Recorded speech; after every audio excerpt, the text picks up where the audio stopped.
সূরাতুল হাদীদ 27 নম্বর পারার সর্বশেষ পৃষ্ঠা প্রথম আয়াত আল্লাহ বলছেন লাকাদ আরসালনা রুসুলানা বিল বায়িনাত ওয়া আনজালনা মাআহুমুল কিতাবা ওয়াল মিজান লিয়াকুমা আন-নাসু বিল কিসতি।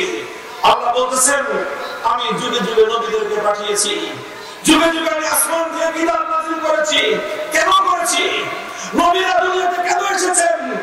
আমার আসমানি কিতাব তাওরাত, জাবুর, ইনজিল, কোরআন এই সমস্ত কিতাবগুলো আমি দুনিয়ার মানুষের কাছে কেন নাযিল করেছি? শুধুমাত্র নামাজ রোজার জন্য না, নামাজ রোজার জন্য অবশ্যই, ঈমান আকীদার জন্য অবশ্যই, অন্যতম একটা মৌলিক উদ্দেশ্য নবীদের সমস্ত পয়গম্বরদের অন্যতম মৌলিক কর্মসূচি হলো লিয়াকুমা আন-নাসু বিল কিসতি, মানব সমাজে ইনসাফ কায়েম করা। ইনসাফ কায়েম করা।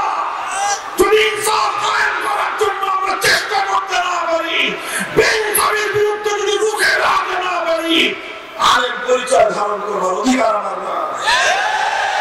এটা বলতে হবে। এটা বলতে গেলে জালেমদের, অত্যাচারীদের, অন্যায়কারীদের, বেইনসাফকারীদের রোশানলে পড়তে হবে। রোশানলে পড়বো, জুলুম বরদাস্ত করবো, কাজের অন্ধকার প্রকাশ্যে প্রয়োগে নিক্ষিপ্ত হবে। ইসলামের পথ থেকে, আল কোরআনের ইনসাফ প্রতিষ্ঠার পথ থেকে চুল পরিমাণ সরে যাওয়ার অবকাশ নাই।